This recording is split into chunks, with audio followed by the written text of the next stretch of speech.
Hi, boys and girls. Today I'd like to share a story with you called Say Something by Peggy Moss and illustrated by Leah Lyon.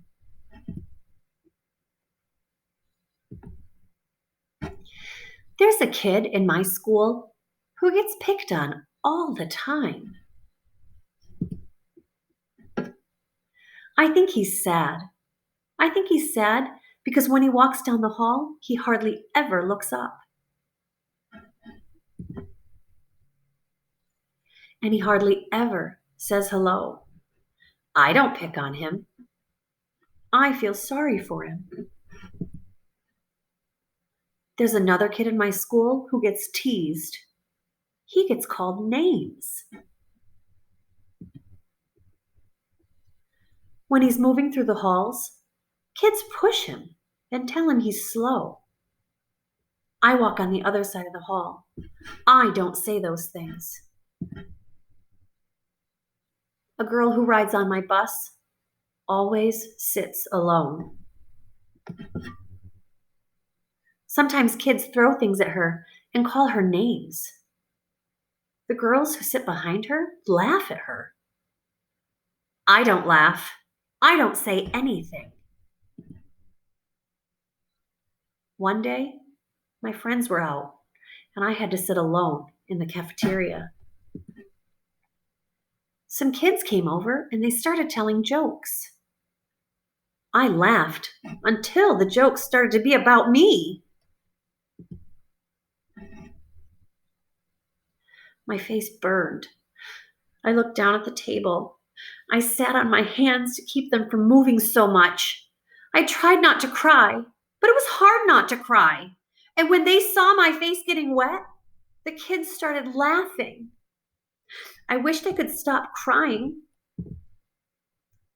I wished I could disappear. When the kids left, I looked around the cafeteria.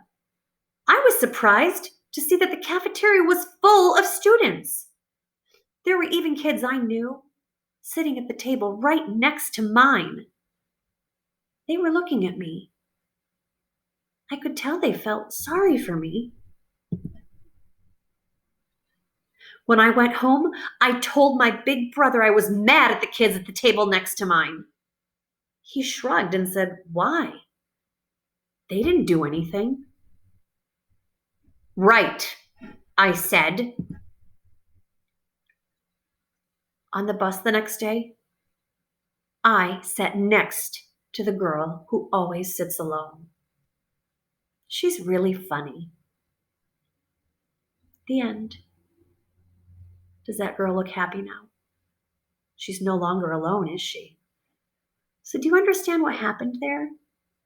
When she says, when I see kids being mean, I don't do it. I'm not mean. I don't say mean things. I don't tease people. Until it happened to her.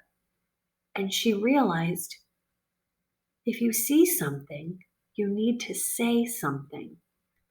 Sometimes that's very hard to do. But if you would want someone to do it for you, you really owe it to them to say something. It could be as easy as, what did she do? She went and sat with the girl on the bus. That didn't take a lot. She just got up and sat with her. Someone could have come over to her in the cafeteria and sat down next to her. Someone could have said, "Hey, why don't you come and sit with us?" This might be a little harder, but there are some really brave people that would say, "Stop being mean. That's not nice. You're not being funny. Leave her alone." All those small sentences, when you say something, can make a world of difference in someone else's day.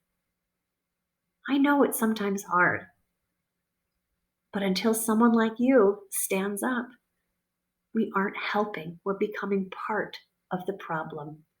When you hear or see someone being unkind in any way, it is your job to say something.